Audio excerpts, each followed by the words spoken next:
Святой опознается не в громких словах и грандиозных деяниях, а в повседневных делах.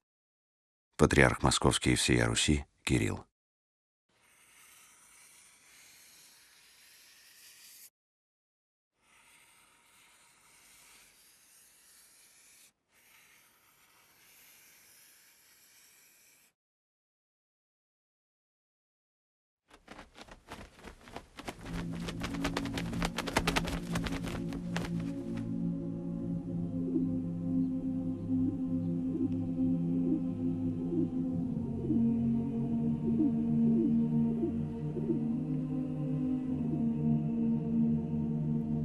С детства у меня была страсть к рисованию. Повсюду. На улицах и в трамваях. На площадях и базарах я наблюдал все ярко выраженные черты лиц, фигур, движений. И по возвращении домой все это зарисовывал. Увлечение к живописи у меня было настолько сильным, что по окончании гимназии решил поступать в Петербургскую академию художеств. Но во время вступительных экзаменов мною овладело тяжелое раздумье о том, правильный ли жизненный путь я избираю. Колебания окончились решением, что я не вправе заниматься тем, что мне нравится, но обязан заниматься тем, что полезно для страдающих людей.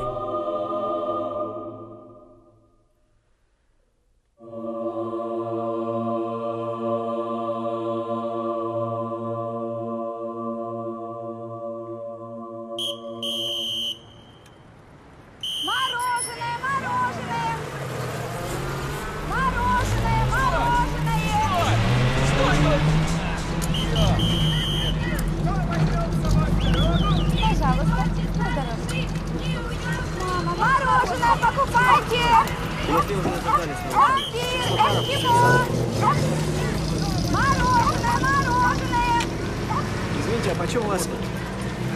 Мороженое покупайте!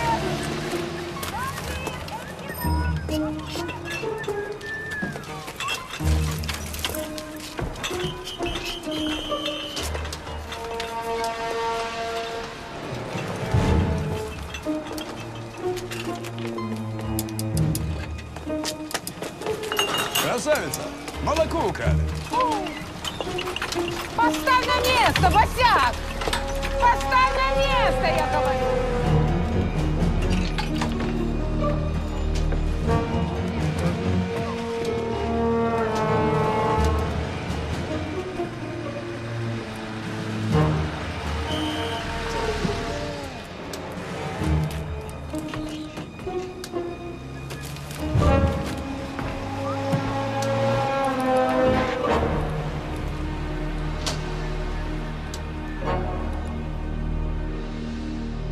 Держите.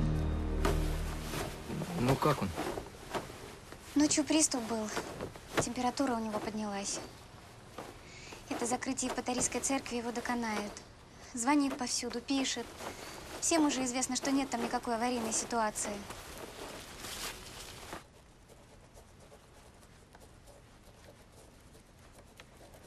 Туда сейчас отдел по работе с религией перевели. Как они Бога не боятся.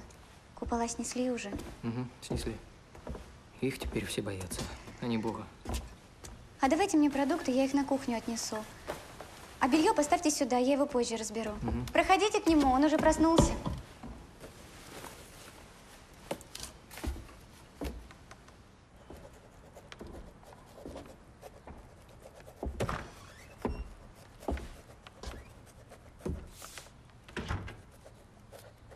Сережа?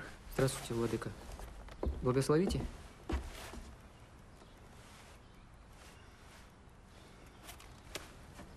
Я вам лекарство принес. Сережа, я вот тут фамилии и адреса написал. Разберешь?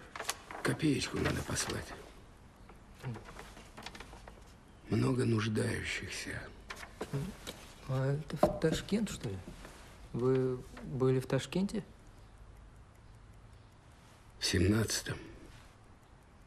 По объявлению в газете. По объявлению в газете, при очень большом конкурсе, я получил приглашение в Ташкент на должность хирурга и главного врача большой городской больницы.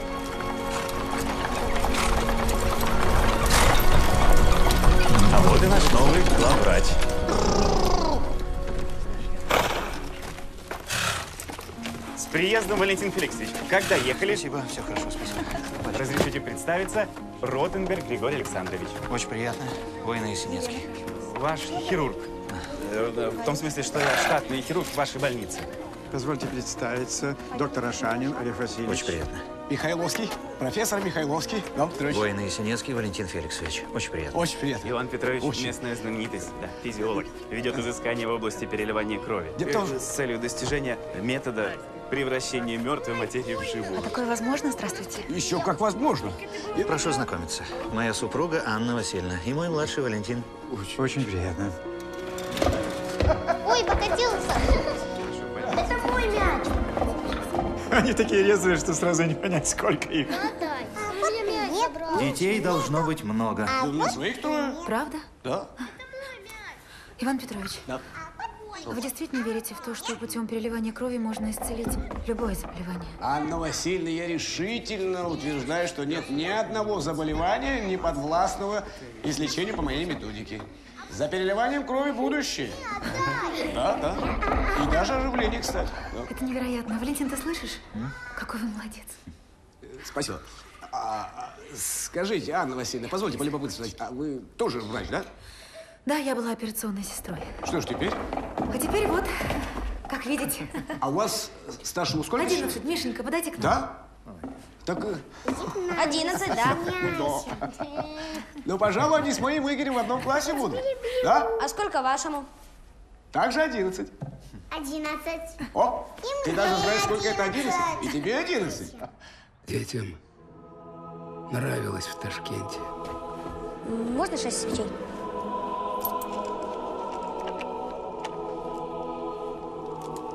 Спасибо.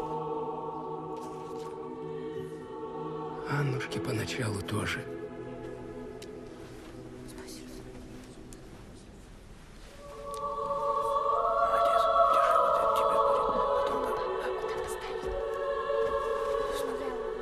С левой стороны ставятся свечки за упокой, а с правой за здравие.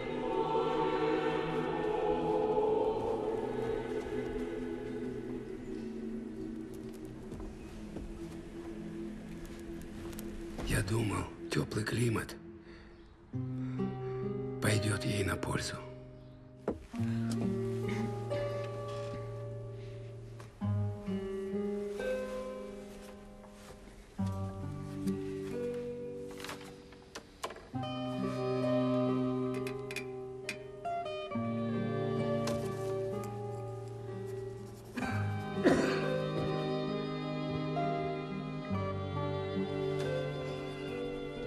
Анна покорила меня не столько своей красотой, сколько исключительной добротой и кротостью характера. До нашей женитьбы она работала в Киевском военном госпитале. Там ее называли святой сестрой. В начале 17-го года к нам приехала старшая сестра моей жены, только что похоронившая в Крыму свою молоденькую дочь, умершую от скоротечной чехотки. На великую беду она привезла с собой ватное одеяло, под которым лежала ее больная дочь. Я говорил своей жене Анне, что в одеяле привезено к нам смерть. Вскоре я обнаружил у Ани явные признаки туберкулеза легких. Анюш, ты чего не спишь? Опять кашель? Мне много лучше. Ну-ка, ну-ка. Впечатлений много разных. Вот и не спится. Как тебе новые люди? Ты знаешь, хорошие люди. Мало их, конечно. Судя по слухам, в городе назревают беспорядки, а в больнице 2 медсестры. Из хирургов только я да Григорий Александрович. А профессор Михайловский? Но он же не доктор. А что ты думаешь о методике Михайловского? Ну ты же медик, ты должна понимать, что единой панацеи от всех болезней не существует. Ведь если разносчики болезни действуют через кровь, а кровь можно очистить, то... Я не знаю. Дело новое, и пока здесь вопросов больше, чем ответов. Почему кровь, перелитая одному пациенту, действует благотворно, а у другого организма ее отторгает? Ну так может Иван Петрович уже знает почему?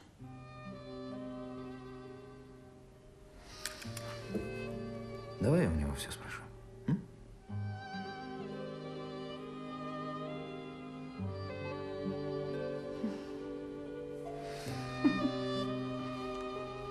Если, конечно, моего ума хватит. Хватит, хватит.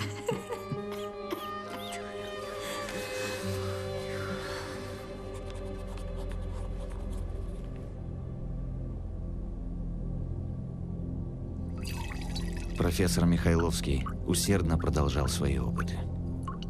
Так же, как и Анна, искренне веря в то, что результаты его экспериментов принесут больше блага, Игорь, чем все наши операции вместе взятые. помоги мне с центрифугой. Закрываем. Крути. Смелее, смелее. Для того, чтобы вернуть нашему шарику кровь, мы ее чистили, как вы понимаете, при помощи центрифуги. Люди в большинстве умирают не от потери крови, а от заражения крови. И должен вам заметить, что все болезни, в большом понимании, это и есть заражение крови. Достаточно, сынок, достаточно. Спасибо. Присаживайся. Отсюда возникает первая цель нашего опыта.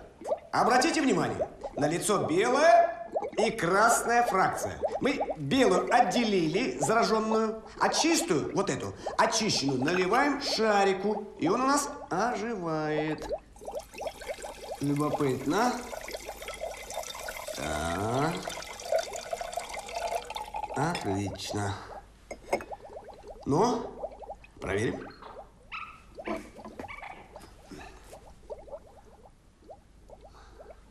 Шарик умер?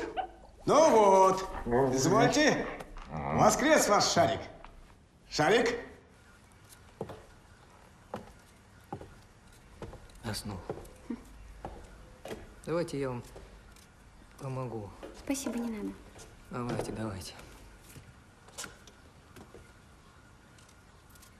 Да, кстати, Катя, а кто такой вот этот Михайловский? Владыка его вспоминал. Вспоминал? Ага. Значит, и в памяти ему покоя не дает. А что, что-то случилось?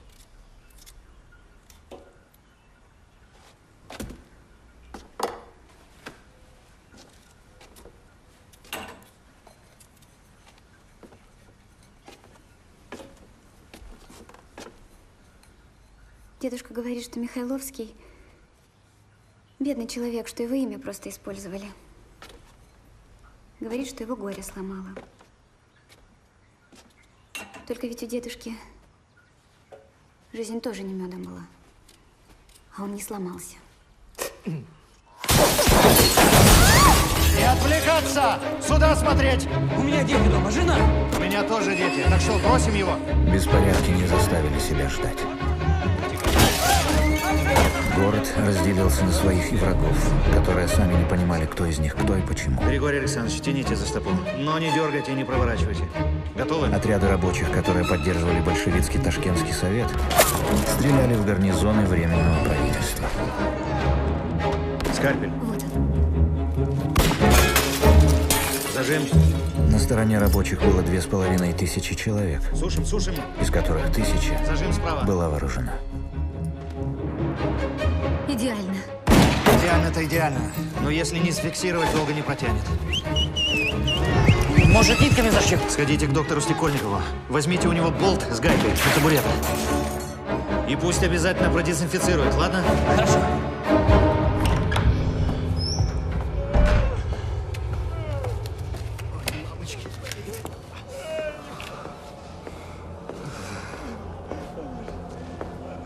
Осторожней, полиция встречает. Что вы делаете? Так а что ж? Ну, хотя бы с прохода уберите его. А куда? Ну, дальше проносите, ну. Давай дальше. Доктор, это все... Так выносите его. Как я? А кто здесь будет? Любезнейший, возьмите его, вынесите. Тебе надо, ты таскай ихних офицеров. Здесь ни офицеров, ни солдат нет, есть только раненые. Это вашим товарищам надо, кто еще жив. Он место занимает. За ноги бери.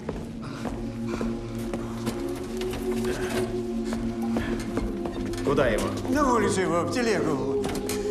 Спасибо.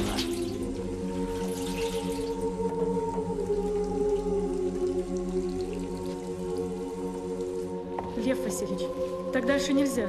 Мы же больше передавим, нежели вылечим. Голубушка моя, распределяйте по ординаторскому. Хорошо. За мной, ребят.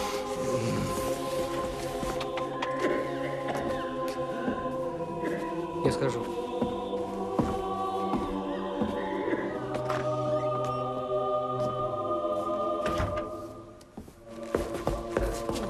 Куда его? Дальше проходите.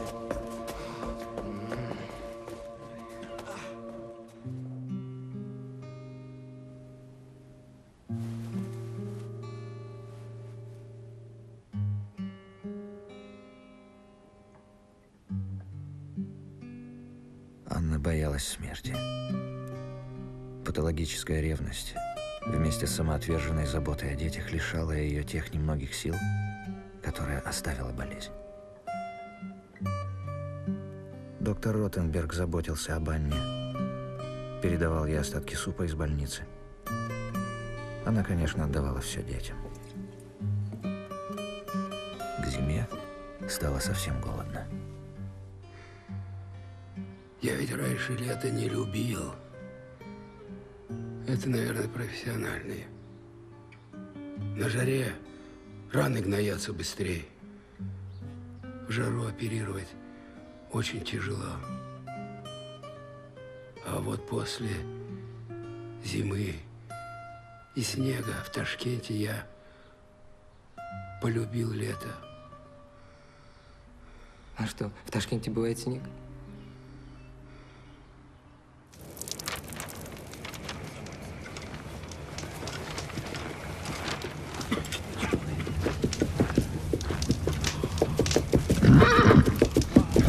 Лапин! Караул поменять в мастерских! Быстро! Есть, товарищ командир. Перш, Осип, за мной.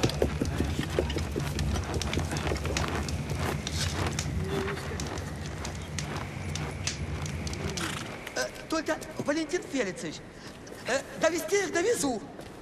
А вот кто их принимать будет и выгружать, это уже не моя печаль. Ну как кто? Ты разгрузишь. Да не стану я к ним прикасаться. Вон у них на каждом в шапке фозная кишит. Аж одежда шевелится. Слушай, брат, ты жалование получаешь, а толку от тебя не на грош. То пьян Андрей, то еще бог знает где. А сейчас новость не буду. Да за те деньги, что ты мне платишь, паршивые горлодерки стакан не нальют. Вот тебе, чтобы я жизнью своей рисковал. Ну раз, значит, с сегодняшнего дня уволен. Ой, Валентин Фелицевич, а кого там из них в анатомичку? Вот этого. И вон того. Ага. Пошла! Все, профессор, донял ты меня. Уж я больше не могу. Теперь на дрожках по той же дорожке покатишь. Уж потяну я тебя за пятки. Революция хотела построить общество равных людей, но по факту взращивала ненависть, зависть, ревность. Ревность? К тому, кто умнее, богаче, сильнее. А где повод ревновать?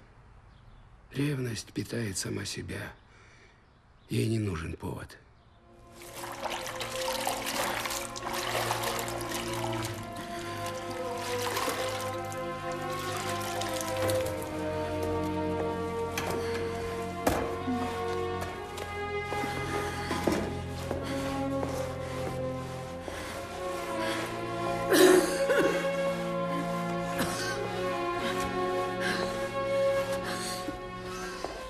Аня, что ты удумала? В холодной воде. Зачем? Сколько ночей тебя не было?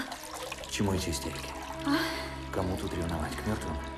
Тебе не станет лучше, если ты будешь так нервничать. Ты прав, мне лучше не станет. Бог проклял меня, ты знаешь это. Зачем ты привез меня сюда, в эти пески? Умирать. Ты можешь выздороветь. Ты обманул меня. Я думала, ты святой. Я верила тебе, а теперь не верю. Да, я не святой.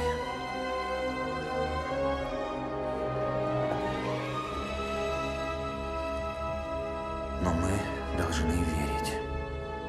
Ты о чем сейчас говоришь? О Вере?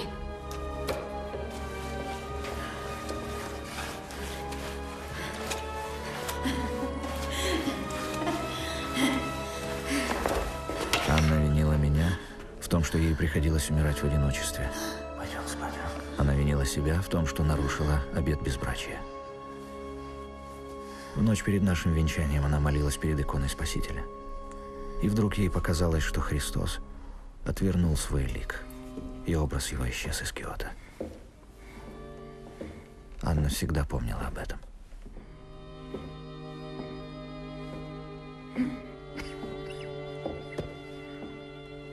Здоровье Анны Васильевны ухудшалось.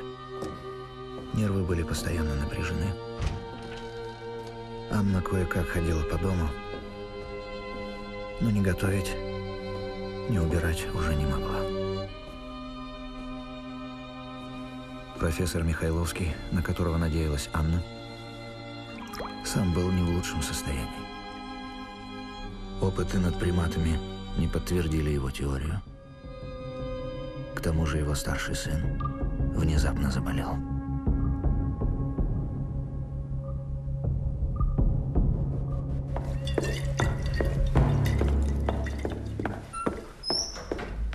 Здравствуйте, а я говорю Михайловскому, мама его. Валентин Феликсович. Здравствуйте, Валентин Феликсович. Я к сыну пришла. Я яблочки, сдобы принесла, молочка. Екатерина Сергеевна, мне очень жаль, но сегодня ночью Игорь скончался. Примите мои соболезнования. Ничего нельзя было сделать. Я увидеть хочу. Тело уже забрал ваш муж, Иван Петрович. Забрал. Сынок! Уйди! Уйди! Ты что ты делаешь? Что ты делаешь? Не смерть! Не смерть! Это же наш сын! Это же твой сын! Дура! Дура! Он же мертвый! Он мертвый! Ты что не сейчас? Оживет, оживет. Сын Божий! Как ты можешь? Назад! Назад, тварь! Валя, опомнись, Валя! Валя, опомнись, Валя!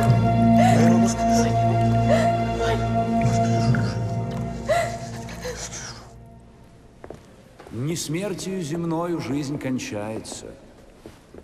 В эти дни тяжких испытаний и искушений, ниспосланных нам по воле Всевышнего, Смерть слишком велика рядом с тем, что должно быть ничтожно даже в масштабе временной жизни. Только смерть может наполнить величием и смыслом все, что кажется мелким и незначительным. Как ты подашь чашку чая на подносе? Каким движением поправишь подушки за спиной больного? Это ставит нас перед лицом правды жизни с такой остротой и ясностью, каких не может дать ничто другое. На улице временно перестали стрелять, вернее, изредка постреливали. Я ходил в церковь и подолгу думал о том, каков был бы каждый момент нашей жизни, если бы мы знали, что он может стать последним. Что слова, которые мы произносим, это, возможно, последние наши слова. Мы жили бы с напряженностью и глубиной, иначе нам недоступной. «Имей память смертную», — вспоминал я перед лицом Бога слова Иоанна Златоуста. Валентин Феликсович. Простите, отче. Не узнаете? Не припомню. Москва, 908 год. Лекции по ординарной анатомии профессора Степанова. Петр Зверев. Зверев? Угу. А как же... Все в руках Божьих. И совершается елико по промыслу его. Что задумано про нас Отцом Небесным, нам неведомо, ибо находится выше нашего понимания, как и Отец наш выше нас.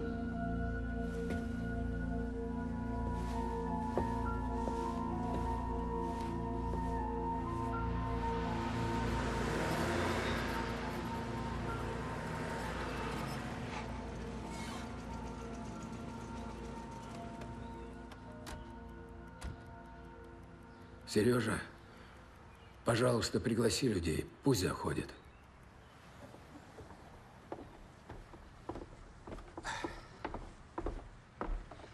Здравствуйте, Валентин Феликсович. Здравствуйте. Присаживайтесь. Спасибо.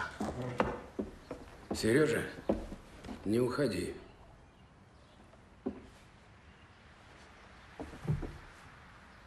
Валентин Феликсович, дорогой, ну скажите честно, зачем вам это надо? Мы закрыли старую, аварийную церковь. О людях же заботимся. А вы вон жаловаться, письма писать. Если она в аварийном состоянии, то почему там сейчас размещается управление по делам религии? Да вам не об этом надо думать. Вам о здоровье надо думать. Ну не ваше это дело. Это мое дело.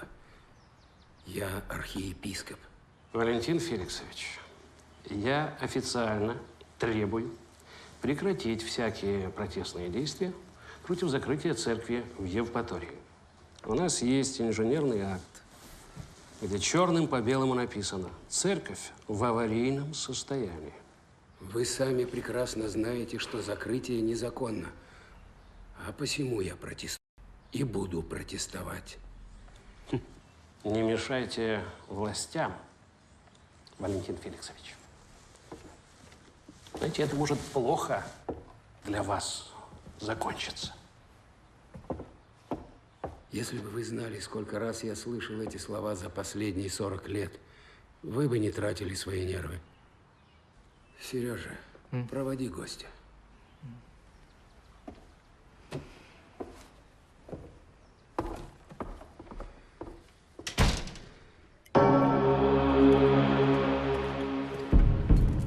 Советский! Да, кстати.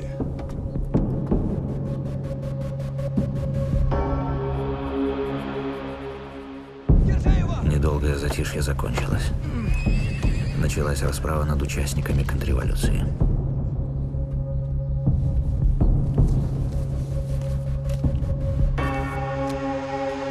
Арцебашев! В огромной казарме мастерских была устроена ужасная человеческая бойня. По коридору налево.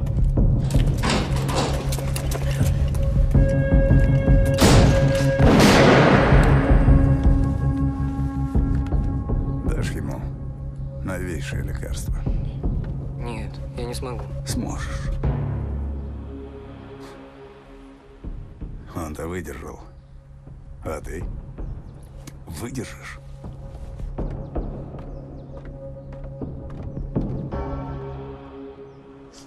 Закурить дай. Докторишка-то наш, сволочь, ночами беляков лечит. Который? Феликсович, гниль профессорская. Разберемся. Прищемим его. Шире, шире. На улице снова стреляли и снова отстреливались. Я зашивал и тех, и других. Сушить, сушить. Зажим. Давить этих гадов надо. А я и говорил. При сопротивлении аресту. Расстрел на месте. Скажите, владыка. За белыми халатами думают спрятаться. А вам было страшно? Самое страшное, когда ты ничем не можешь помочь человеку.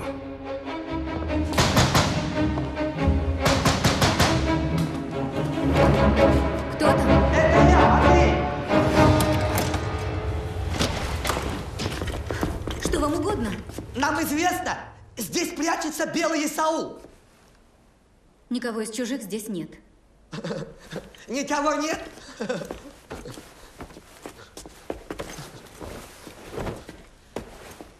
А вот обманывать советскую власть нехорошо. Сюда в одежде нельзя. Идет операция. Наше почтение, господа доктора! Именем советской власти вы арестованы! Замечательно. Операцию дадите закончить? Опять Операция, как не так. Спирт. Придется конфисковать в пользу пролетариата.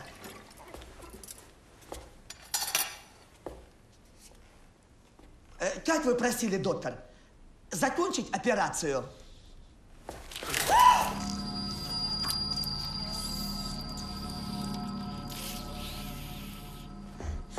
Анна Васильевна! Тише, тише. Дети спят. Что случилось? Валентина Феликсовича арестовали. Где, за что? Прямо в отделении. Он операцию офицеру делал. А куда повели? В городе, говорят, в железнодорожные мастерские. Софья Сергеевна, присмотрите за детьми, пожалуйста. Сама фраза «ввести в железнодорожные мастерские» означала в те дни не что иное, как расстрелять. Анна Васильевна! Анна Васильевна! Ведь просил тебя профессор, не трогай пролетарского духа. А ты нет, жалобу на меня писал. А теперь тебя самого за пятки и в анатомичку. И правильно сделают.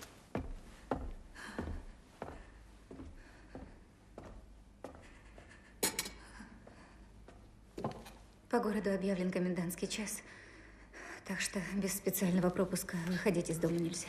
Да. Сейчас. Печет очень. Сейчас, голубушка. Все будет хорошо. Давайте.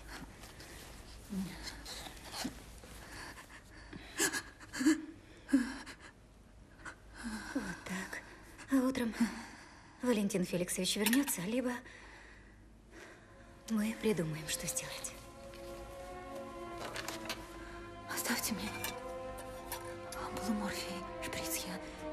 Я боюсь ночного приступа. Ну, вы же знаете, что нельзя.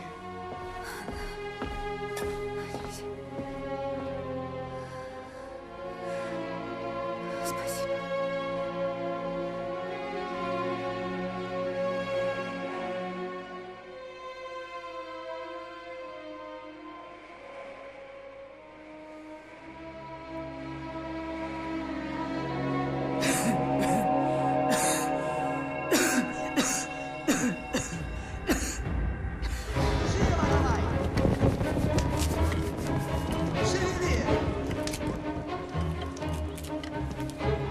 Человек как трава. И много ли нужно, чтобы подкосить его? Думал я, видя страх Ротенберга, идущего рядом. Всего лишь вчера мы с ним спорили над раненым. Означает ли простить? Кого привели? Доктора и не в тюрьму. Только забыть. 12-е ворота, видите. Загоняйте контру. По-быстрому! Принимай. Стрелки или контра? Контра. В кассу пускай занимает. За мной.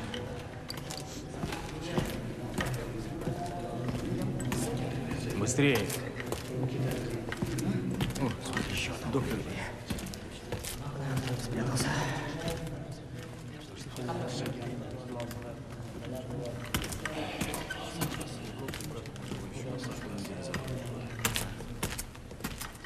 За ним будете. Пошли быстрее. Откуда-то.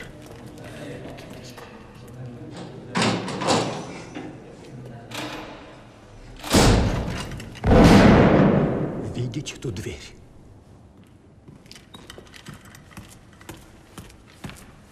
Безуглый! За этой дверью взвешивают грехи наши и определяют воздаяние. Белоконь!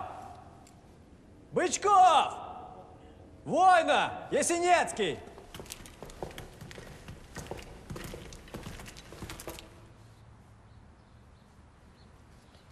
Сережа,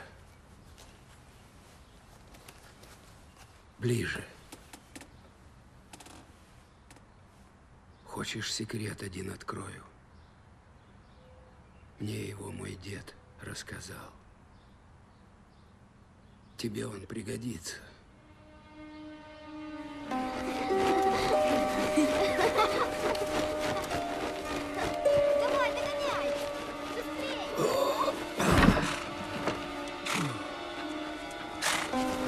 Да черт твой мельница, ну как соска мерится? Дед, а тебе не обидно? Яны думает, что я з нячистой силой знаюся. Матка боска.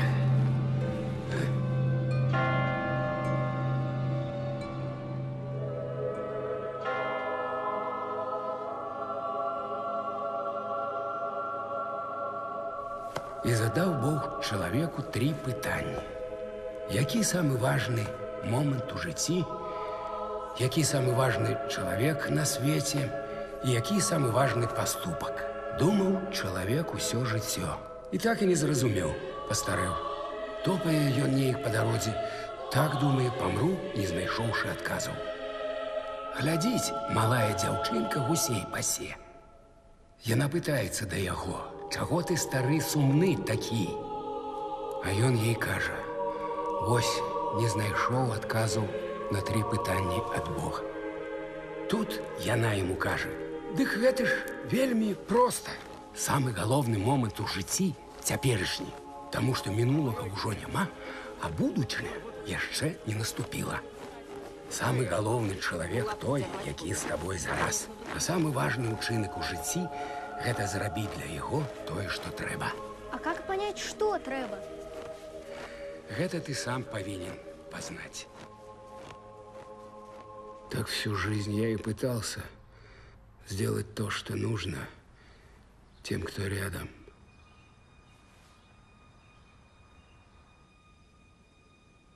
Валентин Воина-Ясенецкий.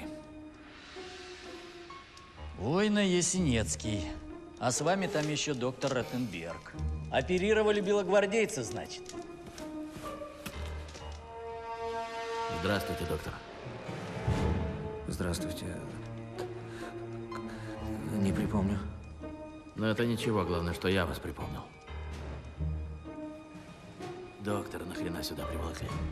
Так вот на него бумага. Они на пару белоказака оперировали. Тогда твой врач, чтобы всех подряд оперировать. А я бы их шлепнул обоих.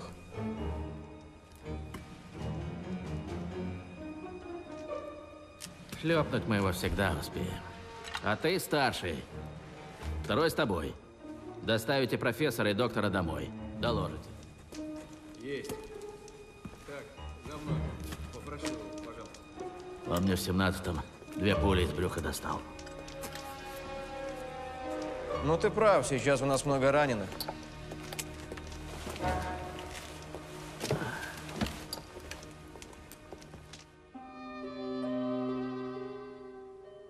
Моя бедная больная Аня,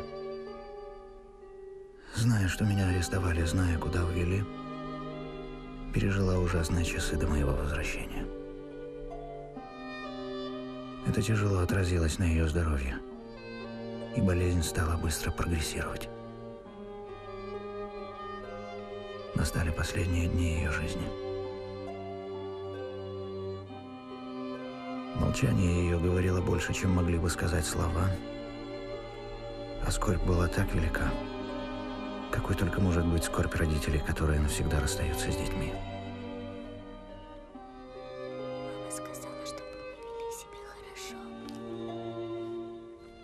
А то папа ругать будет.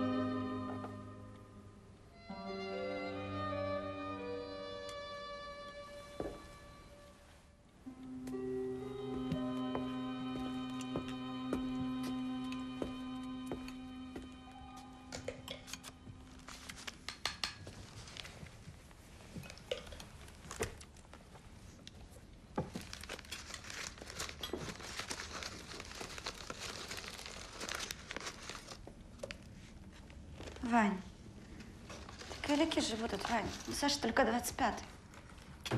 А это не Саша. Это не Саша. А кому? Игорю кому же? Игоря нет. Я воскрешу! Ты...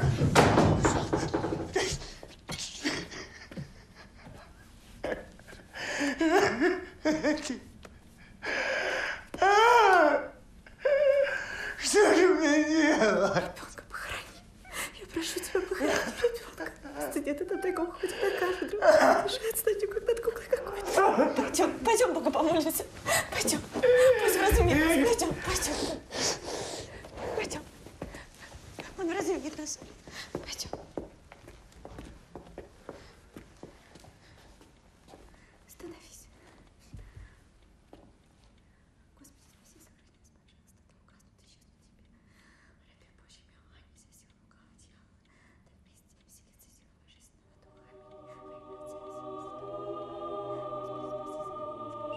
Страдания – единственное место встречи между добром и злом. Профессор Михайловский не смог примириться не со смертью, а с собственным бессилием перед ней.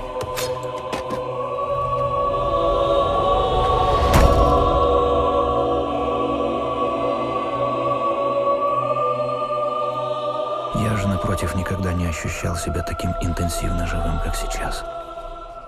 Я обнаружил, что у меня есть только теперешний момент. Мгновение ока. Я, кажется, нашел ответ на вопрос, который когда-то задавал деду.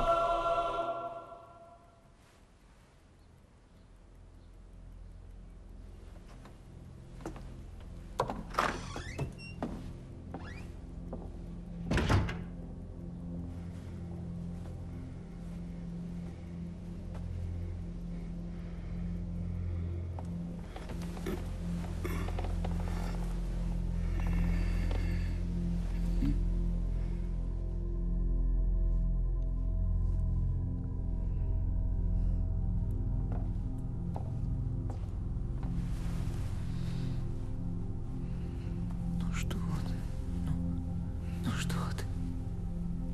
Прости. За что? 12 ночей я сидел с Аней, а днем работал в больнице. Я понял, что сегодня ночью Анна умрет.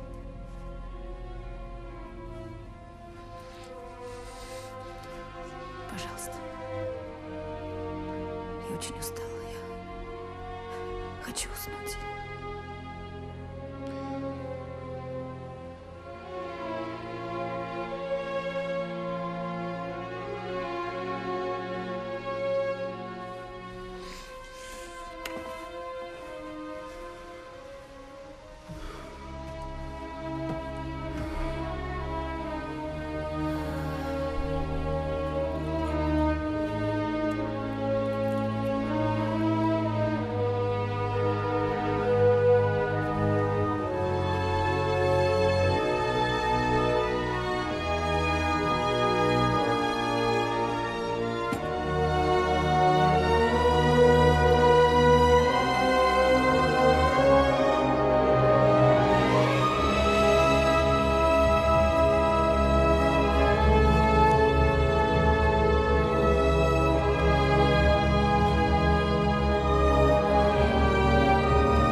Надолго? Навсегда.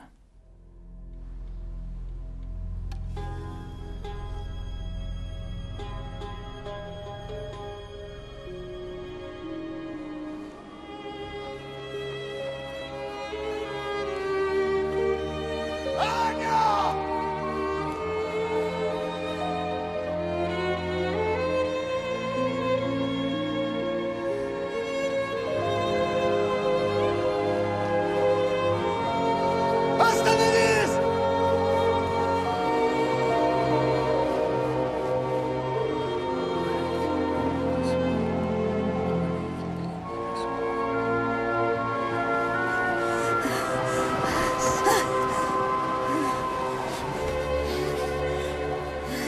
Что ж ты делаешь? Маленько. Ну-ка, посмотри на меня.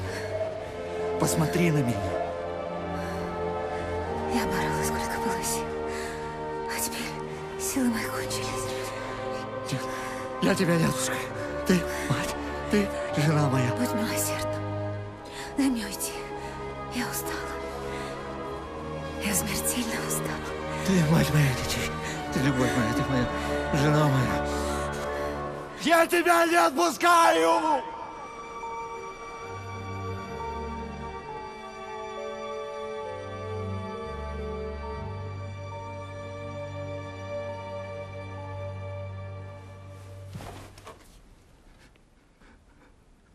Аня.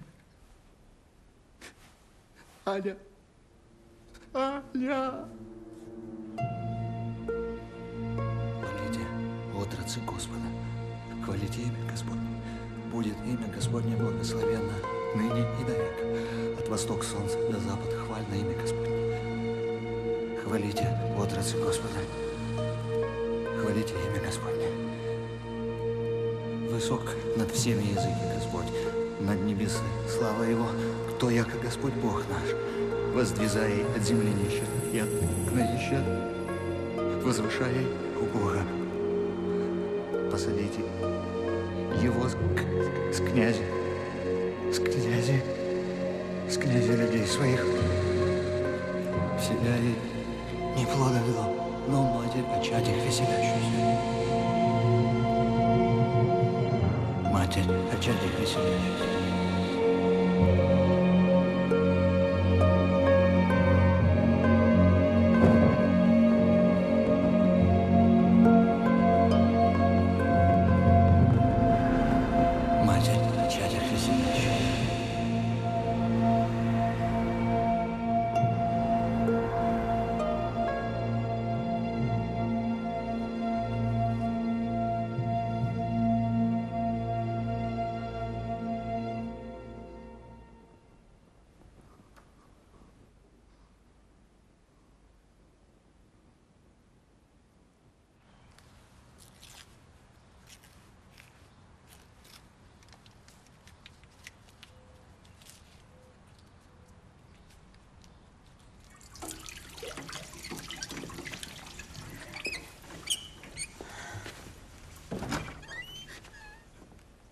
Валентин Феликсович, что случилось?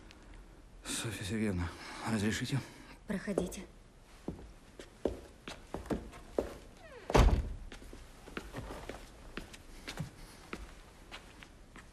Что? Софья Сергеевна, я вас мало знаю. Настолько мало знаю, что я не знаю, вы верите в Бога? То, что я вам сейчас скажу, может показаться вам странным. Но поверьте мне, я в здравом уме. Я их прошу принять мои слова на веру.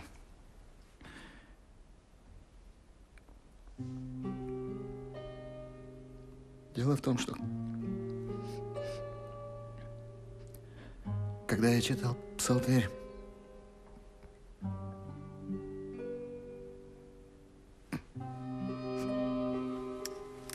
бабушки,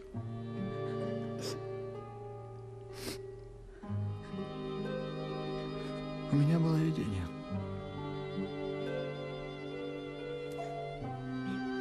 Это было Божье благословение ввести вас в свой дом матерью,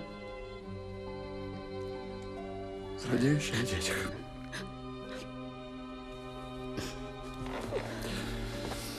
Софья Сергеевна, прошу вас заменить моим деткам умершую мать. Вы просите меня? Я никогда бы не осмелился сделать вам это предложение, если бы у меня не было дома главного врача, в котором есть 4 замечательных комнаты, и они настолько хорошо спланированы, что вы могли бы занять любую из них, и она никоим образом не пересекалась бы с моими комнатами.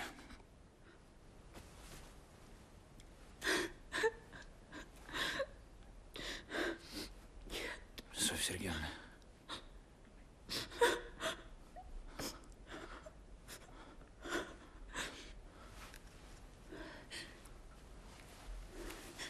Простите. Стойте.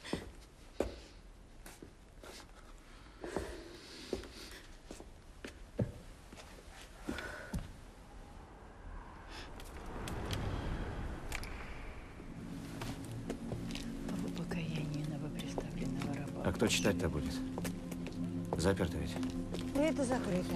Царствие небесное можно закрыть. Там всегда отворено. Дура ты. Молитву творить за забобов новоприставленного некому. Нет этого батюшки. Арестованный он.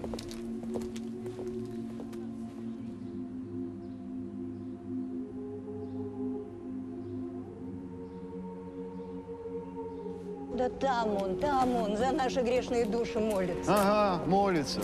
В яме, где паровозы гудут. В яме? Во враге, за депо. Все они там. С пулей во лбу лежат.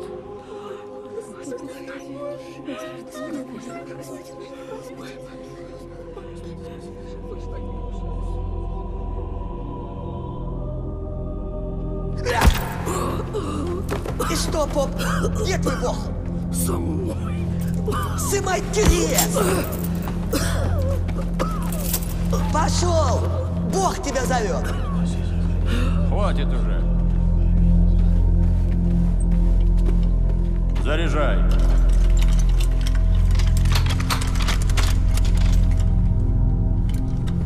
Целься. Блин!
Отец Василий?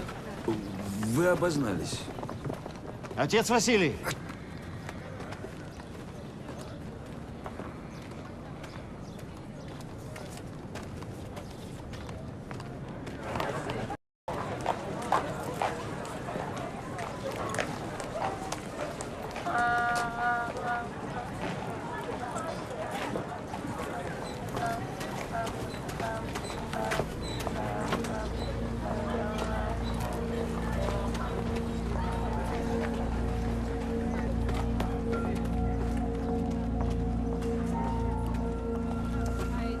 У меня никогда не было мысли о священстве.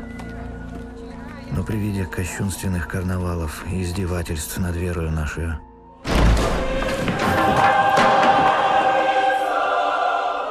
мое сердце громко кричало. Не могу молчать.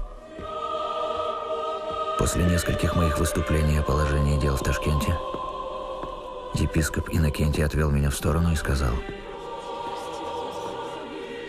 «Доктор, вам нужно быть священником».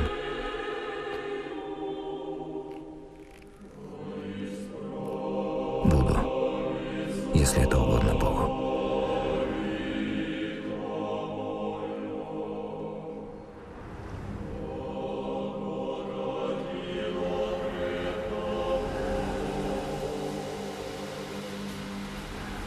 Если бы мироздание было тем, чем оно представляется материалистам, то не было бы в нем такого богатства и такой красоты форм. Я был посвящен в диакона, а уже через неделю рукоположен в иерея. Спустя 2 года, в праздник Сретения Господня, я принял монашеский постриг с именем Лука и был рукоположен во епископа.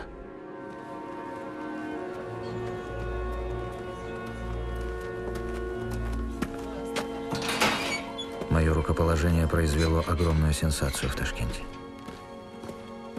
Ко мне приходили то студенты медицинского факультета, то профессора. Они не могли понять и оценить моего поступка. Для них была, безусловно, авторитетна только наука. Здравствуйте, Валентин Феликсович. Я пытался объяснить им антинаучность материализма. Глупо признавать реальным только то, что мы видим глазами, и отвергать то, что не готовы принять разумом. Здравствуйте, Лев Васильевич. Поздравляю, то есть я не знаю, что именно нужно говорить в таких случаях. У нас для плановых операций. И еще одну экстренную мы привезли. Ну, с него и начнем, пожалуй. То есть... Вы... Не вижу особых причин не оперировать.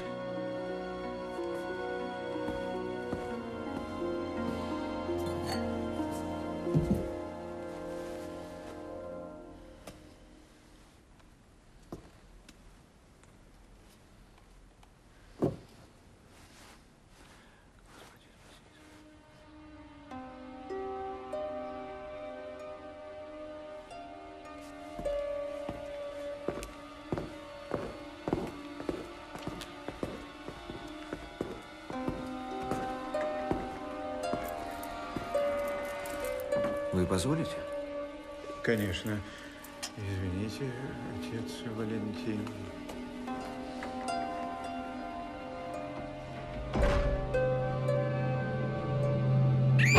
Вовари! У Поповского сына вместо жопы кадыла! Вместо башки брюка на тебе в ухо!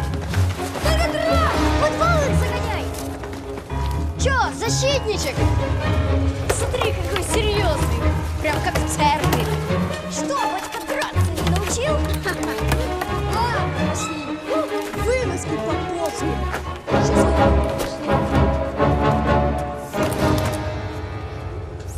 Это все из-за него, из-за отца. Он говорит, он людям помогает. А нам кто поможет?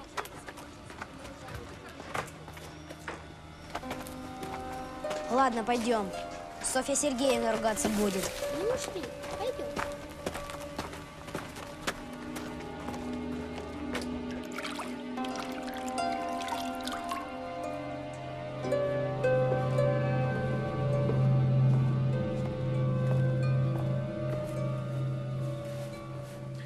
И надолго у нас эти проверки? Да кто его знает? Новая власть перепись имущества делает. Сами понимаете. Валентин Феликсович, ревизионная комиссия. Распорядились убрать. Григорий Александрович, пациент ваш. Продолжайте операцию. Валентин Феликсович, постойте. Я прошу вас.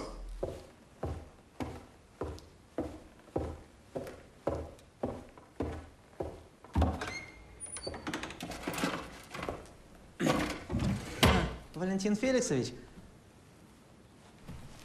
а у вас же сейчас операция.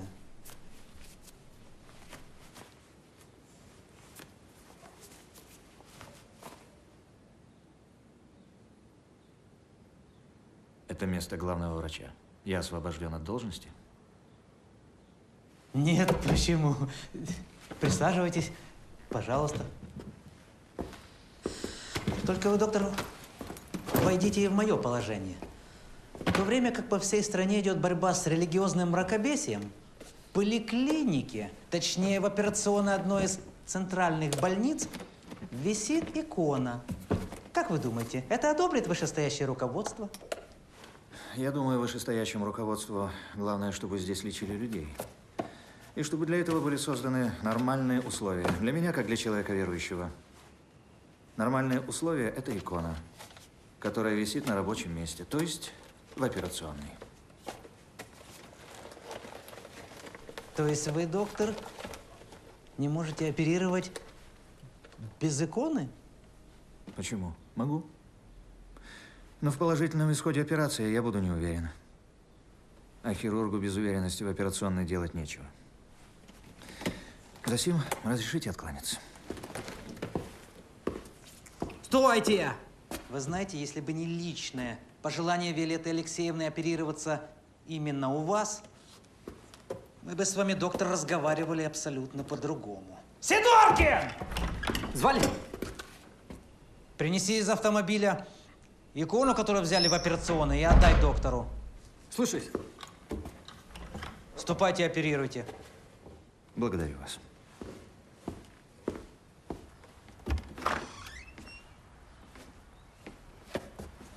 давайте покушаем. Я вам супчик приготовила.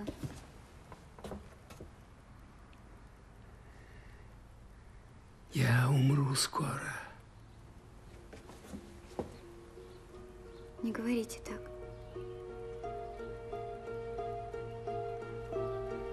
Смерти не нужно бояться. Надо бояться плохими делами вечную жизнь наполнить.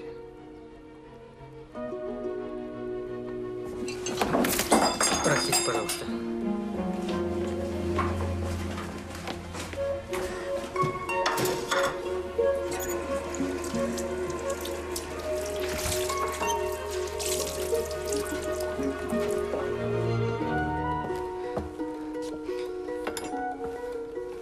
Это тюрьма его убила. Он там за день на год старел. Все забрали. Все. Жизнь, здоровье. Как они могли?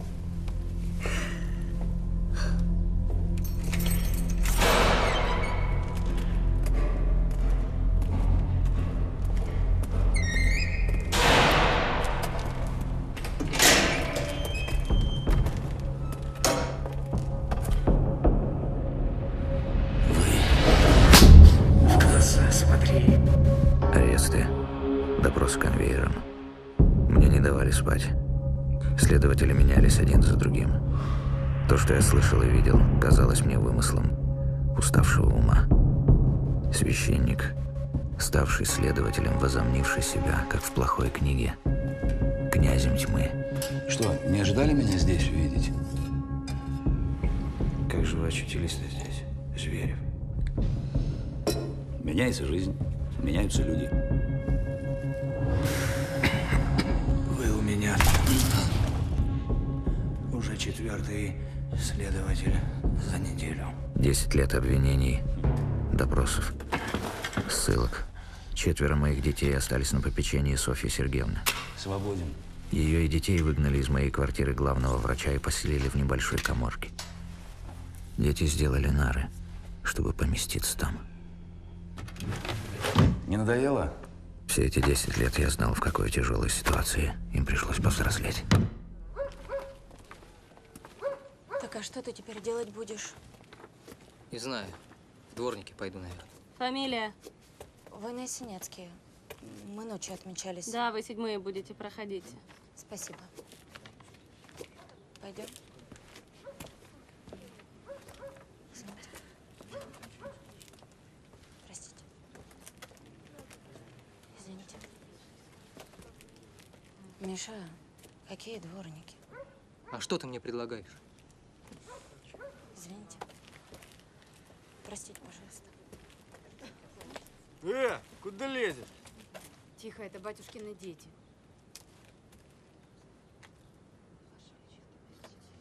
Я отца не предам. Разгоняй их, отменили. Не будет? Свидания сегодня не будет. Как это не будет? Почему не будет? Сказано разойтись. В течение месяца каждый день дети приходили ко мне. И каждый день в посещении было отказано. Обвинения становились все нелепее. Конвейер продолжался. Столько дел хватило бы на 5, а может и больше. По заданию германской разведки вы прибыли в Ташкент. Вас завербовала немецкая разведка. Антибольшевистская агитация, шпионаж. Как так получилось, что не закончив семинарий, вы стали священником? Правую руку на стол. Себя не жалеешь, о детях подумай. Ваш сан порочит образ советского ученого. Откажитесь от сана, и дела нет. Откажитесь от сана, и вашего дела нет. Ночью молитесь, а днем людей режете. И страшно очень. А какие у вас отношения с этой вашей приживалкой? Вступив в преступный сговор, Жену Михайловского подтолкнули ее к убийству мужа. Пытались представить убийство советского ученого как самоубийство. И хватит мне про Господа плести. Значит, не отречетесь.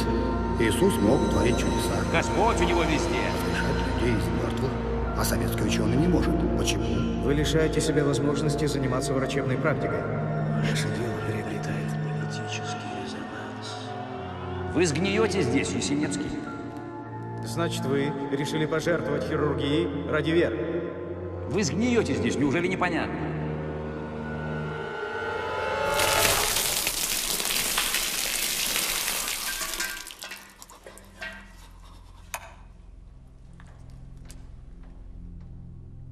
Отче, Господь всемогущий. Третьи аресты и допросы были самыми невыносимыми.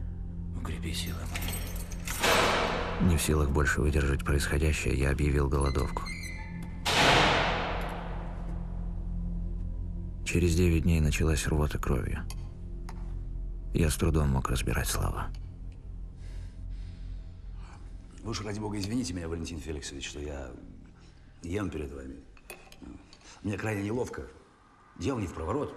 И выйти куда-то пообедать решительно некогда.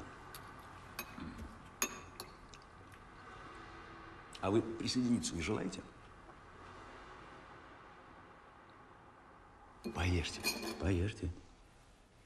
Я никому не скажу. Все будут и дальше считать, что ваша голодовка продолжается. Вы хоть во что-то верите, зверю?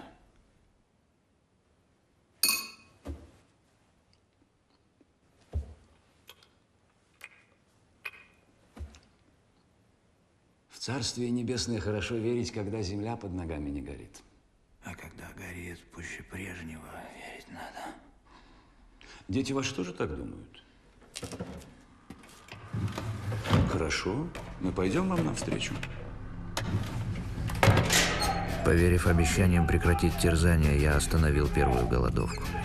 Но меня продолжали водить из тюрьмы на допросы и обратно, переводя из одной камеры в другую. Ты че орешь, Шурка? Слышь, начальник, там пока хреново сейчас сдохнет. Но если хочет, пусть молится. На, вот, попок вам. Молитесь, Шурки. Извините, я врач. Пусти.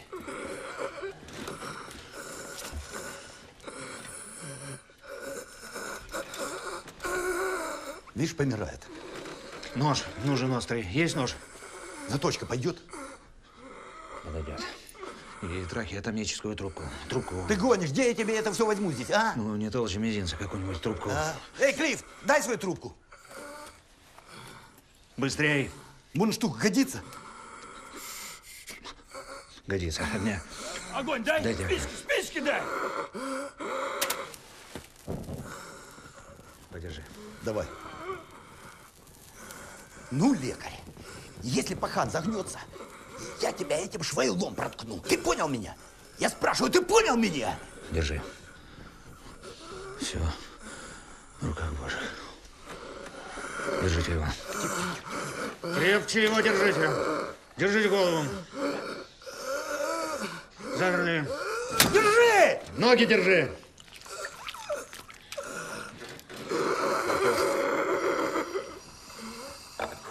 Лоток дайте какой-нибудь. Лоток? Держи лоток.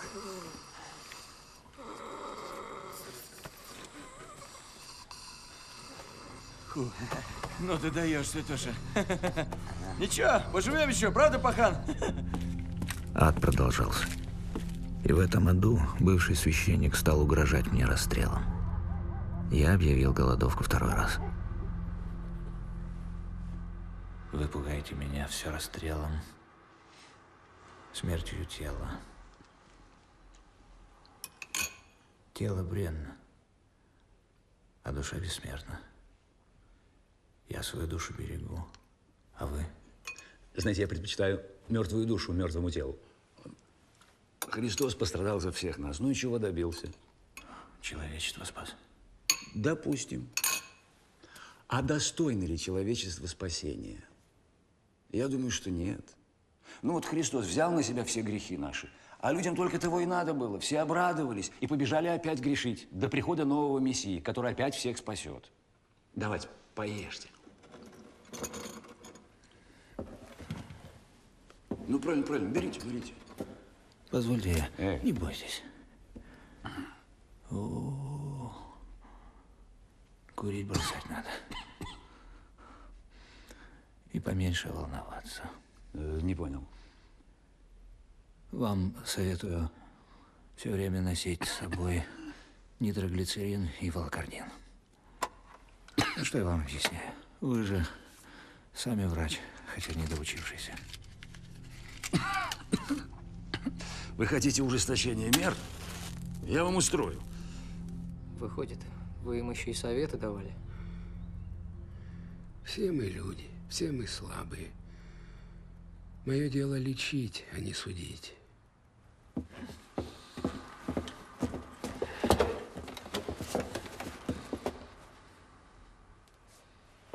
Свободен.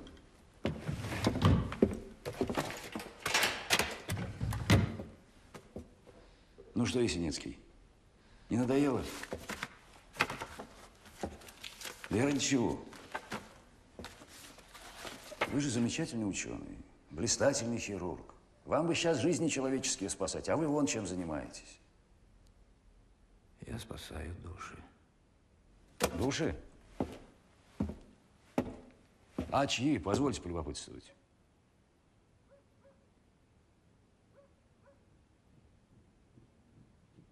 Вашу в том числе. О, спасибо.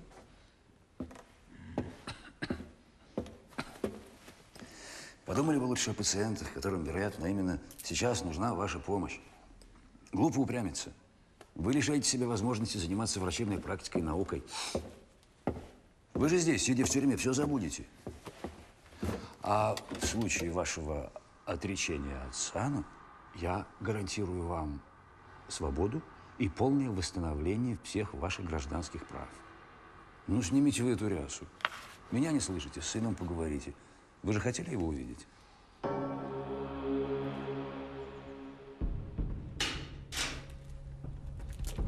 Отец. Здравствуй, сынок.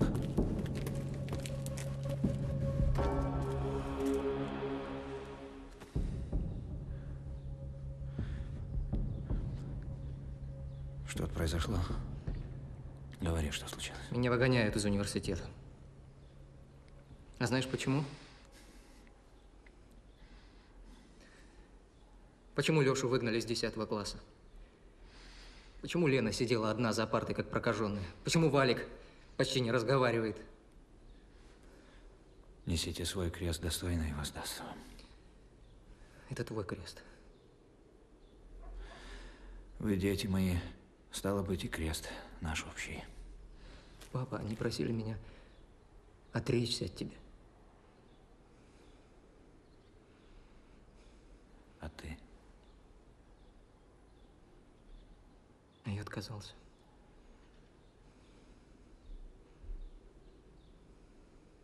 А ты отрекись. Свидание закончено. Сделай, как я сказал, сын мой.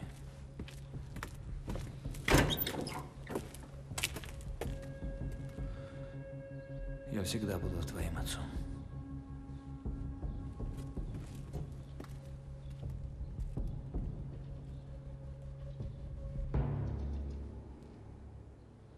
Помнишь, Сережа, ты про страх спрашивал. За себя страшно не было. За семью было. За тех, кого забирали. И особенно за тех, кто забирал. За них-то чего бояться? Им-то что? А ты подумай.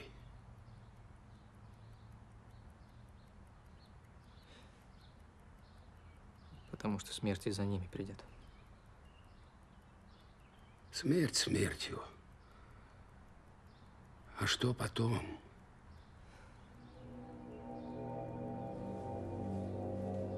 В глаза смотри. Ваше дело приобретает политический резонанс. Он-то выдержал. А ты? Выдержишь?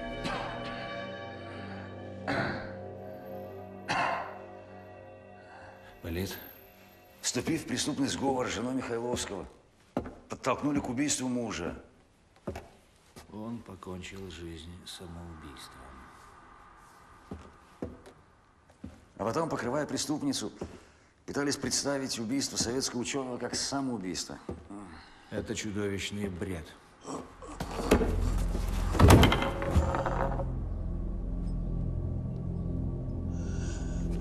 Как я устал.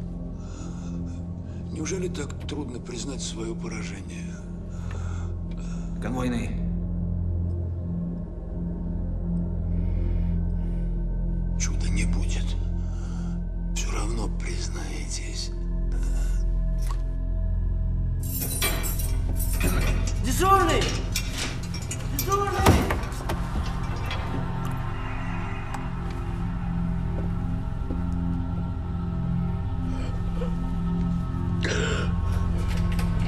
Встань! Встань, я сказал! Как? Уже? Отче, не оставляй меня. Я раскаиваюсь. Души, Господь милостив. Души! Души, Зверев! Не могу. Встать, я сказал! Пустите! Застрелю Я свой! помогу его брать! Пусть! Тяжко. Товарищ капитан! Товарищ капитан!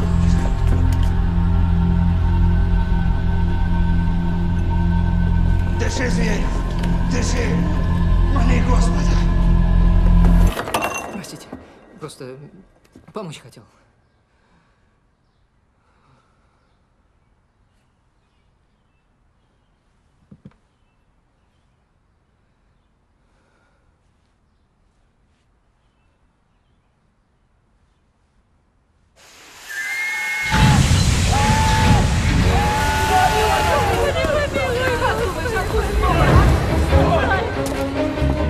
После смерти Зверева ОГПУ успешно постановила выслать в Северный край сроком на 3 года.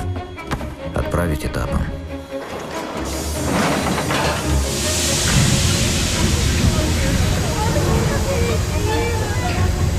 Ты что? Сигнала не слышал? Давай, трогай! Куда? Люди на рельсах! Смотри ко мне! Немедленно очистить путь! Есть! Быстро за мной! А ну! Разлеглись они! А ты это, давай, пугни их! Спусти порог и дай гудок! Бабуля! Давай, быстро! Ну, давай, есть! Сейчас разбегутся. Слышь, командир, ведь потихоньку не получится. Тут путь под уклон идет. Я могу и не успеть затормозить. А ну едь, сука! Я приказываю! Доложил этот приказ! И ты свою пуколку мне в харю не тычь! Я 14-го года в окопах! Не напужаешь! А перед тем, как меня хлопнуть, поди, найди другого машиниста! Ну, гад, я с тобой опосля разберусь.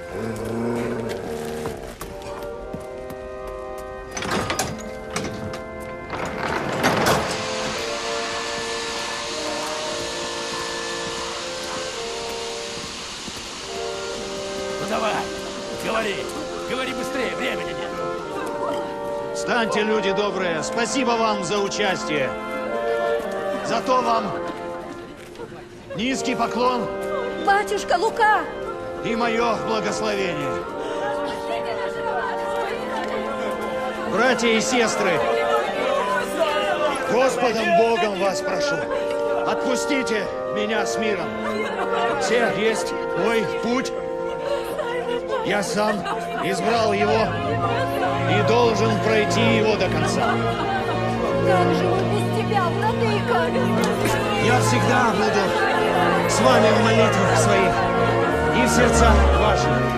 Люди мои добрые, во имя Отца и Святаго Духа. Аминь.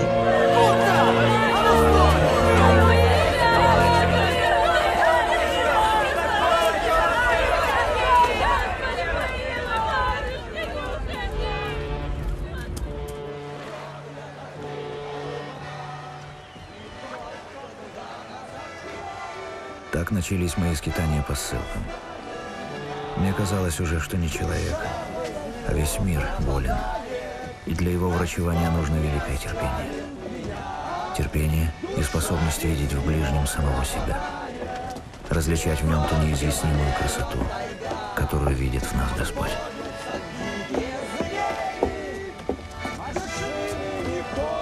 Способности забыть себя совершенно, до конца. Созерцание другого человека, созерцание Бога, служение другому человеку, служение Богу.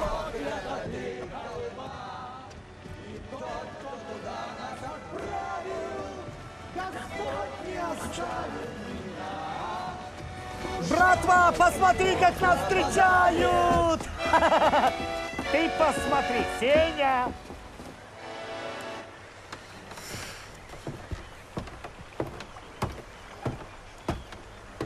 Отец, ничего не попутали, а? На барже одни урки. Кого встречаем-то, а? Тут видишь что? Кто? Не положено. Слышь, Петрович, ублажи честь праздника. Чем миром просим. Ну, когда еще будет такой случай? Просим. Просим.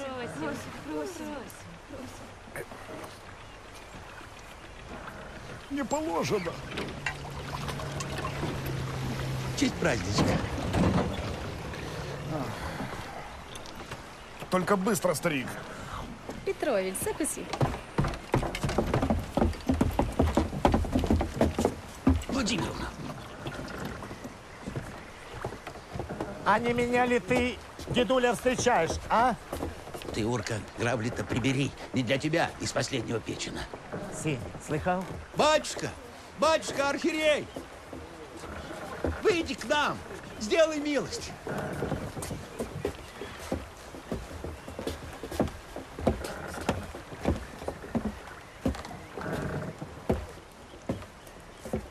Волею Божией, архиепископ Лука. Владыка, прими от нас по старинному обычаю хлеб да соль.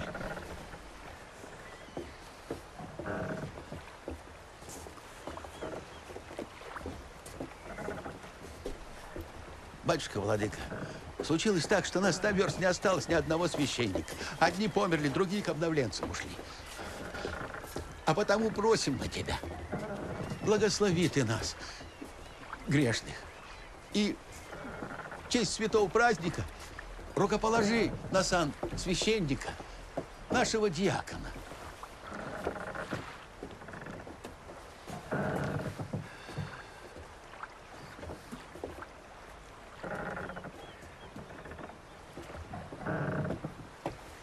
Благословляю вас, дети мои! Благословляю вас, братья и сестры! Да хранит вас Господь! Да хранит вас Господь, рабов своих! Во имя Отца и Сына и Святаго Духа! Во имя Отца и Сына и Святаго Духа! Во имя Отца и Сына и Святаго Духа! И ныне, и присно, и во веки веков. Аминь. Любовь долготерпит и милосердствует. Любовь не завидует, любовь не превозносится, не гордится, не бесчинствует, не ищет своего, не раздражается, не мыслит зла, не радуется неправде, а радуется истине. Все покрывает, всему верит, всегда надеется, все переносит.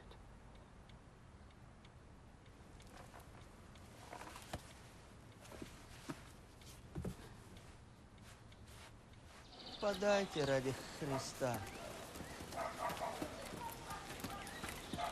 Подайте копеечку ради Христа. Нищему слепцу подсобите, кто чем может.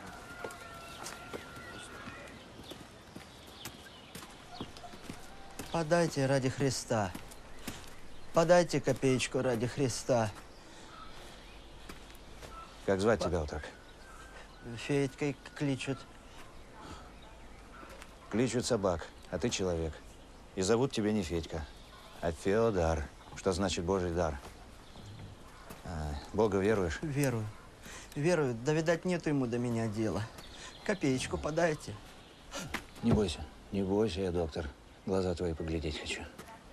Ай-яй. Давно слеп? Мальцом еще был совсем. А сколько годков тебе? 17. Рановато тебе еще милостыню просить. Я думаю, тебе помочь можно. Да? Пойдем со мной. Держись за плечо мое. Да, крепче обопрись, пошли. Вот, идем. Смелей ступай. Я теперь твой поводырь. Ну-ка, что тут у нас? Угу. Угу. Ну что, Федор, начнем с Божьей помощью. Так, лежи, все, лежим. Все.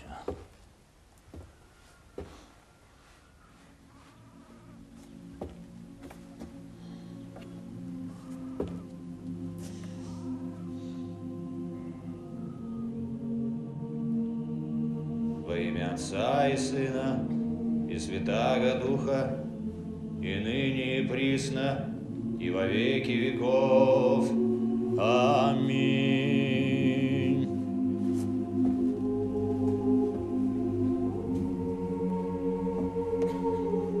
Ну, раб Божий, Федор.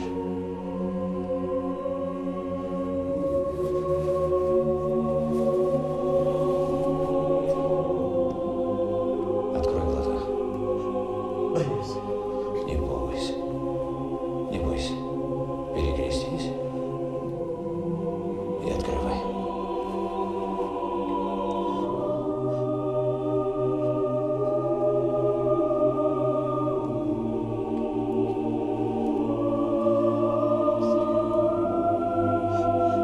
Здрю тебя, Господи. Батюшка, спасибо вам. Не меня благодари, дурень. Господь исцелил тебя моими руками. Ему молись. Слава тебе, Господи.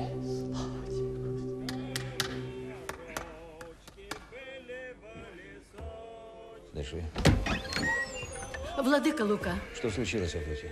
посмотрите в окно. Что делать будем?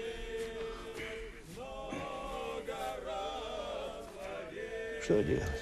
Что делать? Лечить будем с Божьей помощью.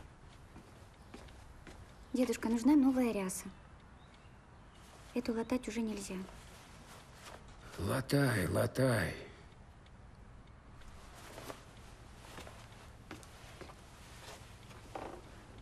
Ты же архиепископ. А здесь одни дыры. Латай, латай. Бедных много.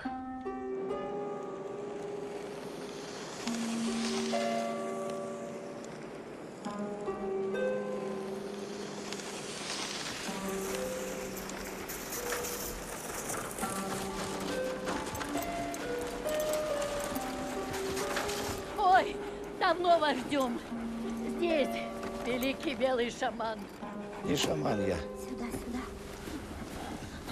Шибко мается мой старик. Третий день тебя ждем. Откуда про меня знаешь? Знаю, знаю. Другие шаманы про тебя говорят. К нам приходили, в бубны стучали. Ни в какую не вылечили. Сказали, шибко больно злой дух мужем овладел. Им не совладать. Сказали, появился большой белый шаман. 3 слепым младенцам зрение вернул, правда ли? Все правда, только не шаман я. Я священник православный. Господь молитвами, руками моими злой дух выгоняет. Никак резать будешь. Сделаю небольшой надрез, чтобы злой дух вышел. Нитки есть. Вот. Волосам шьем. Это же надо. Волосами я еще никогда не шил. Прочный. Ну ладно, с Богом. Сережа. Да, владыка. Подойди, пожалуйста, к иконам. Возьми там на налой крестик самодельный. Это вы из ссылки привезли? Да. Возьми его себе. Да нет, нет, что вы. Возьми. Я умру, будешь вспоминать.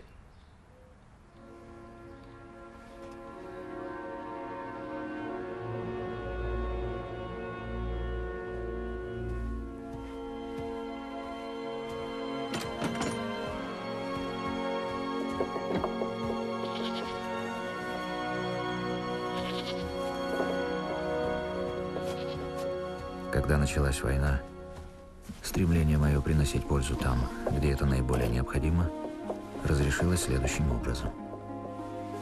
Я отправил телеграмму на имя председателя Президиума Верховного Совета Калинина. Я, профессор войны Есенинский, отбываю ссылку по такой-то, такой-то статье в поселке Большая Мурта Красноярского края. Являясь специалистом по гнойной хирургии, могу оказать помощь воинам в условиях фронта или тыла, там, где будет мне доверено. Прошу ссылку мою прервать и направить в госпиталь. По окончании войны готов вернуться в ссылку. Епископ Лука.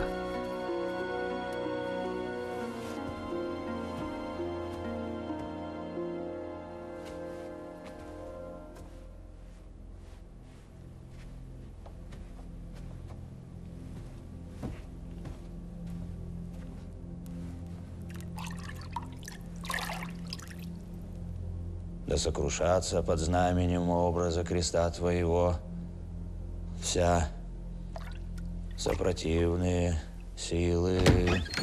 Здесь находится ссыльный воин Есенинский. Здесь, тише. Крещается раб Божий Роман во имя Отца. У меня для него Сына пакет. Оперуполномоченного Труханского ГПУ. Дай закончить обряд крещения. Крещение? Аминь. И Сына. Аминь. И Святаго Духа. Обрадовать старика надо. Ответ на телеграмму пишу. А сам ты чему радуешься? Пропадет ведь там на войне проклятой. Во имя Отца и Сына и Святаго Духа. Аминь. А на войне, владыка, тяжело было. Тяжело, Сережа, когда веры нет. Когда живешь как листок оторванный. А когда есть вера, есть призвание, то совсем справиться можно.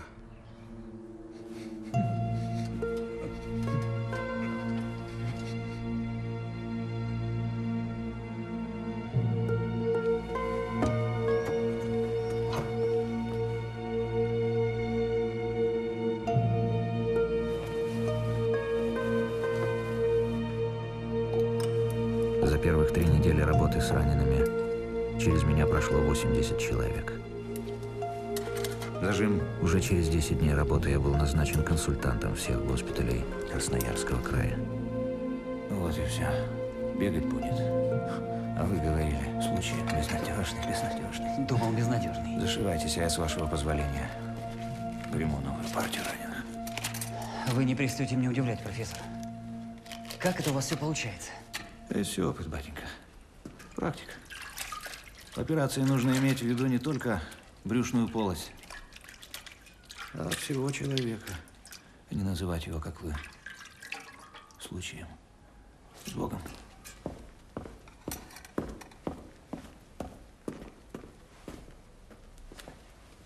А старик-то слепой на один глаз.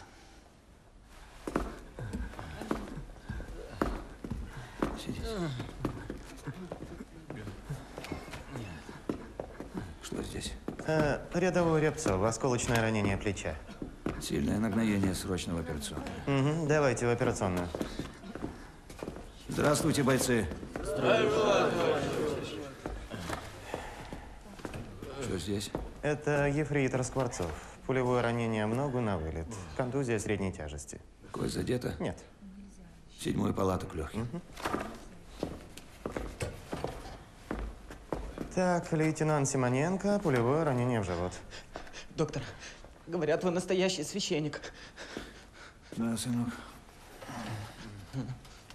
Ну-ка. Терпи. Помолитесь за меня, батюшка. Чую, умираю скоро. Пусть Господь простит мою душу. Так и умирать легче. Я ведь крещеный. Рано тебе еще за упокой читать. Верь в Господа и силу Его. Быстро готовьте операционную. Вероятнее всего, задета печень. Ясно. Держись. Господи, Господи, укрепи дух его, силу его, Господи. Ой, держись, лейтенант.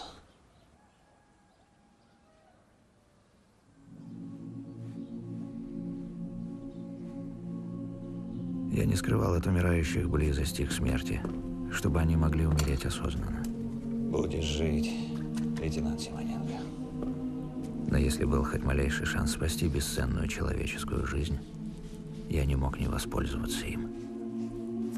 Ибо только моя собственная смерть была бы короткой остановкой на пути к принесению пользы другим.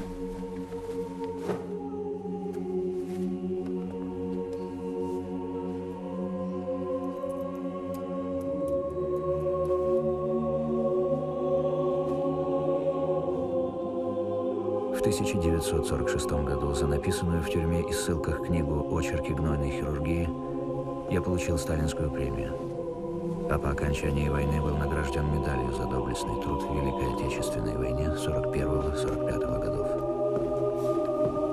Сережа, зажги свечку.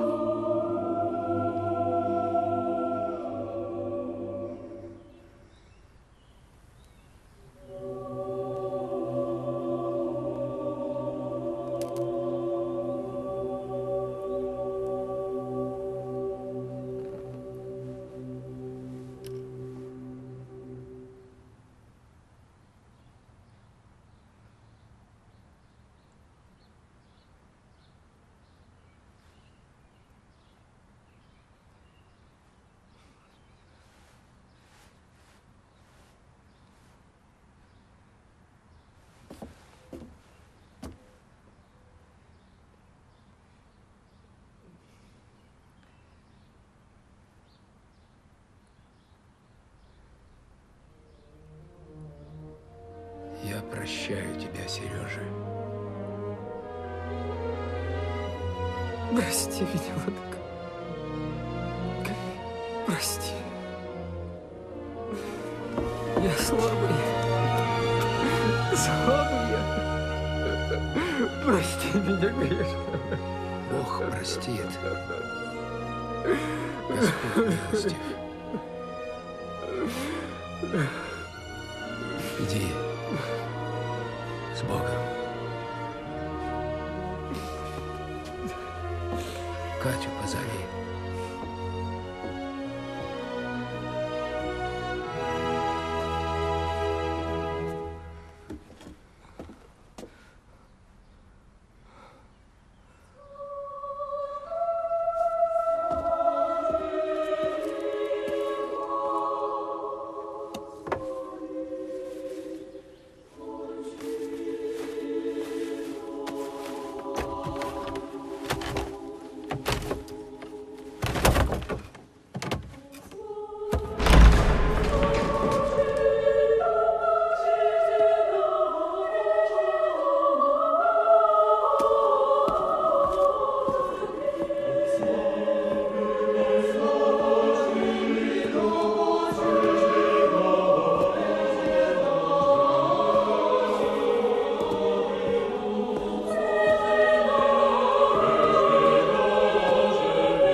Деда, а что ж такое Господь?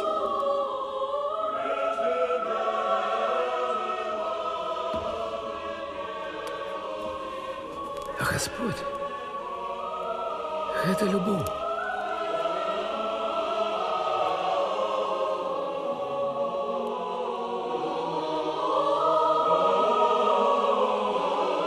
Развеселись. Господи, молитву мою, вонми глаз умоления моего, и пойду во истине Твоей. Милуй меня, Господи, яко к Тебе воззову весь день. Спаси раба Твоего, Боже мой, уповающего на Тя. Обратися, Господи, избави душу мою, спаси меня ради милости Твоей. Услыши, Господь, моление мое, Господь, молитву мою прият. Помилуй меня, Господи, яко к Тебе воззову весь день. Возвесели душу раба Твоего, яко к Тебе взяв душу мою, спаси раба Твоего, уповающего на Тя. Помилуй меня, Господи, яко к Тебе воззову весь день. Возвесели душу раба Твоего, яко к Тебе взяв душу мою. Аще приступаешь и работать, и Господи, ви Богу, уготови душу Твою во искушение, управи сердце Твое и потерпи, и не скор буди во время наведения. Прилепись ему и не отступи, дабы возвеличитесь Тебе напоследок. Сеяли, аще нанесено Ти будет, прими, и во изменении смирения Твоего долго терпи.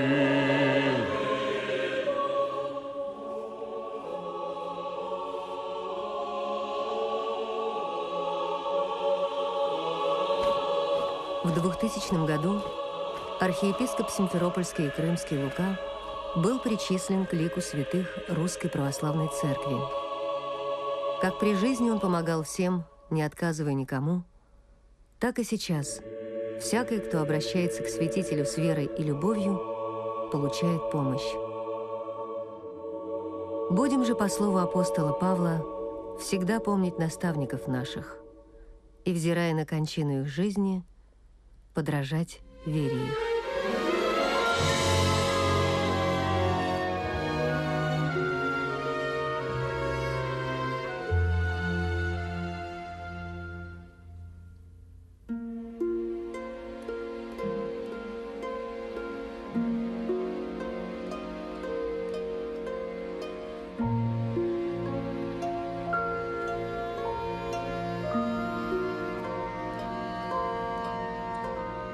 Светом озаренная душа, землю покидая не спеша, крыльями взмахнет, гордо воспарит свободная навстречу небу в долгий неизведанный полет.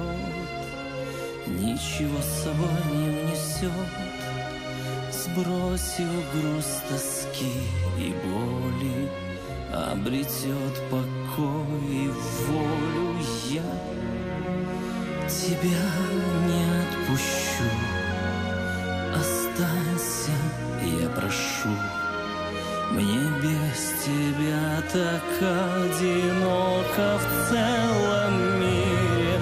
Между небом и землей я вижу образ твой. Мне голос твой приносит ветер, тихий ветер.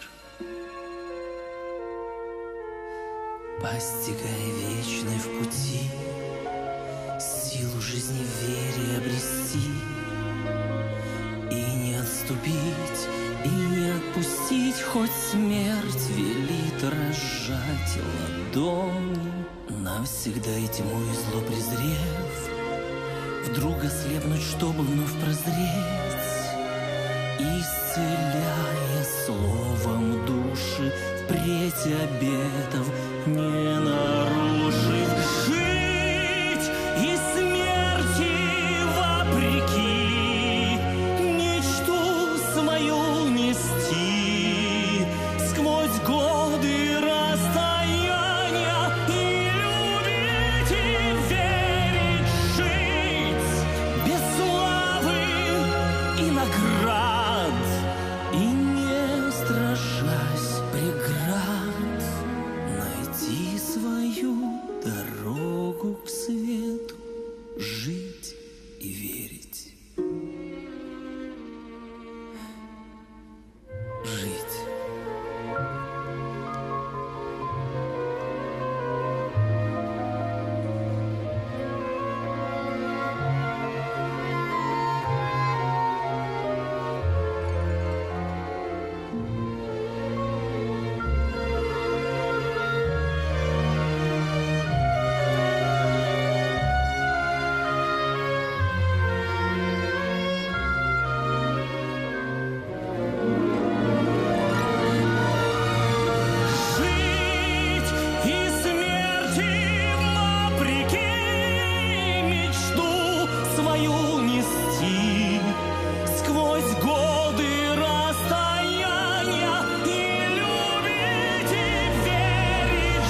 найти свою дорогу.